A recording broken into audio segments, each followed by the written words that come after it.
As you already saw in the first part of this episode, your body uses most of its daily energy while resting. So let's see what happens to the energy in your body when you are active. Once the macronutrients, carbohydrates, proteins, and fats from the food and drinks you consume have been absorbed through the small intestine, they are converted through a number of biological processes into ATP, adenosine triphosphate, the principal molecule for storing and transferring energy in cells. ATP is often referred to as the energy currency of the cell and can be compared to storing money in a bank. It can be used to store energy for future reactions or be withdrawn to pay for reactions when energy is required by the cell. ATP is the body's immediate fuel source and can be generated either with anaerobic metabolism, meaning without the presence of oxygen, or aerobic metabolism, meaning in the presence of oxygen. During exercise, both anaerobic and aerobic metabolism combine to ensure that the muscles are equipped with enough ATP to carry out the demands placed on them. The fuel sources for anaerobic and aerobic metabolism will change depending on the amount of nutrients available and the type of metabolism. The primary energy source for both anaerobic and aerobic metabolism is glucose, which may come from blood glucose, obtained from dietary carbohydrates, liver glycogen, or glucose synthesis, and muscle glycogen. Anaerobic metabolism uses only glucose as the fuel source and produces ATP at a rapid pace. Aerobic metabolism is a much slower process than anaerobic metabolism, but it produces significantly more ATP for each molecule of glucose and is able to use carbohydrates, protein, or fat as fuel sources. Fatty acids are the primary energy source during low-intensity activities. About 90% of the fatty acids are found in adipose tissue, while the rest are stored as triglycerides in muscles.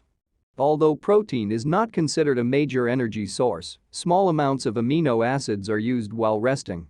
When exercise continues for many hours, amino acid use will increase as an energy source and for glucose synthesis. The respiratory and cardiovascular systems play a vital role in the production of ATP.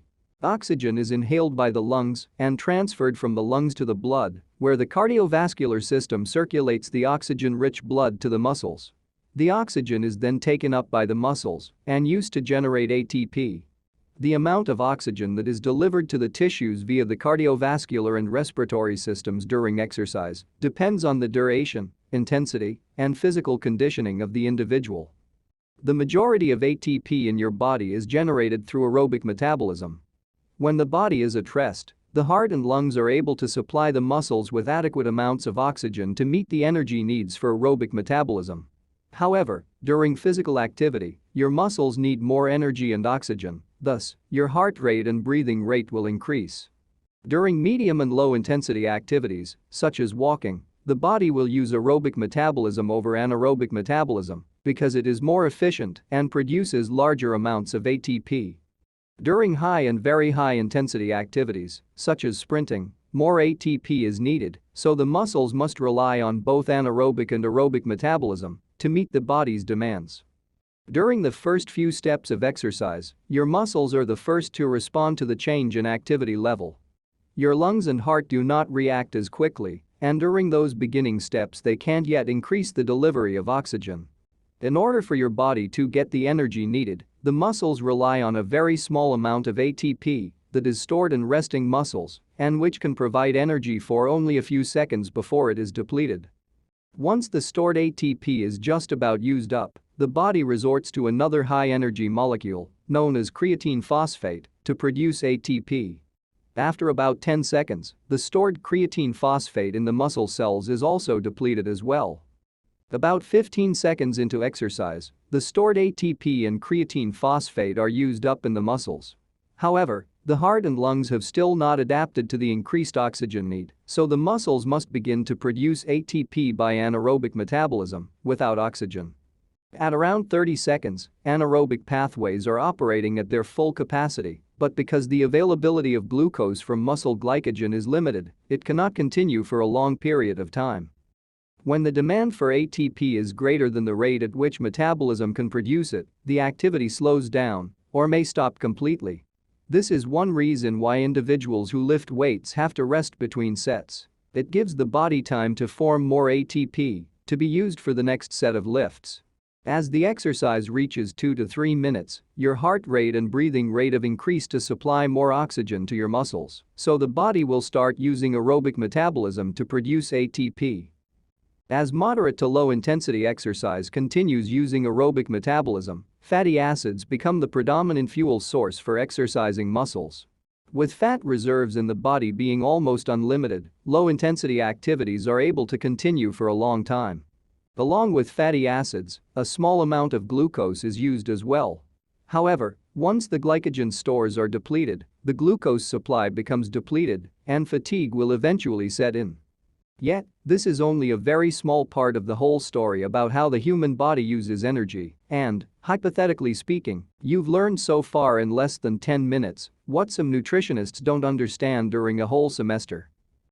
The macronutrients, vitamins, and minerals from the food and beverages you consume are converted by the body into mechanical, thermal, and electrical energy. In resting conditions, approximately 60% of the energy released from ATP production is in the form of heat.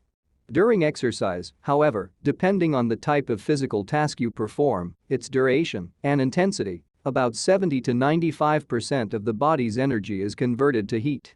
Generally, the more effort you exert, the more heat your body generates, which triggers the body to produce more sweat. Perspiration rates are variable and dependent on many factors, including body size, body composition, environmental temperature, humidity, type of clothing worn during exercise, and the intensity of exercise. During low to moderate intensity exercise of less than 1 hour, there are minimal electrolyte losses because the body reabsorbs most of the electrolytes from the sweat. However, if you are exercising at high intensity for greater than 90 minutes, such as running a marathon or a triathlon, your body is losing more sodium, so it's important to replace the sodium as well as water. Many people choose to replace fluids and minerals by consuming sports drinks, mainly because of the ads that promise to replace electrolytes lost through sweat. In case you didn't know, electrolytes are basically minerals that have an electric charge, such as sodium, potassium, or magnesium. The primary electrolyte lost in sweat is sodium. Potassium, magnesium, and calcium are also lost, but in much lower amounts. It is estimated that 60 minutes of high-intensity physical activity, like playing a game of tennis, can produce approximately 1 liter of sweat, which typically contains between 1,000 and 2,000 milligrams of sodium. Most commercial sports drinks have a sodium content of about 180 to 450 milligrams per liter and thus will not replace all lost sodium unless you drink several liters. This is not recommended, as water intoxication not only compromises performance but may also be deadly. There are some scientific studies showing that, under certain circumstances, sports drinks may provide performance benefits, not health benefits, for athletes and those taking part in regular endurance exercises that last for longer than 2 hours, such as marathons, cycling, or triathlons. However, consuming sports drinks provides no benefit over water to endurance, performance, or exercise recovery if you are exercising less than an hour at a time and at low to moderate intensities.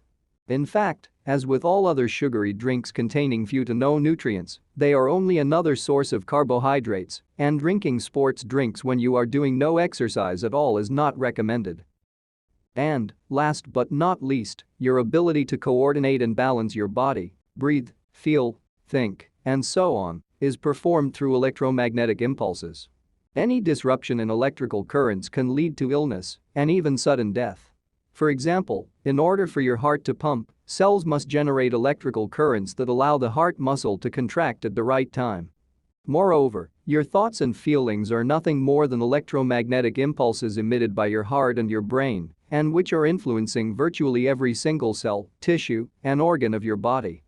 Unfortunately, a person's psychological state and social well-being are not taken into account by most nutritionists and dietitians, but I'm pretty sure you've heard about, or perhaps even experienced, a situation that has led to either weight loss or weight gain due to some unforeseen events such as the death of a loved one, a breakup, or a divorce.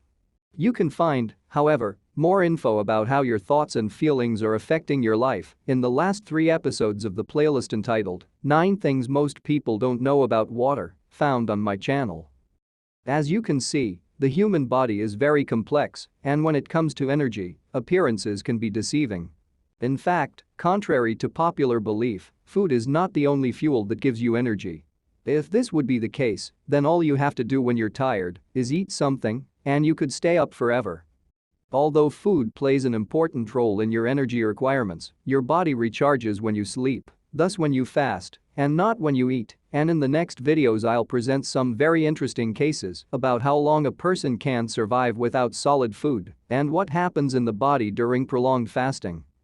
So, if you want to learn more about the complexity of the human body, make sure you subscribe and hit the notification bell.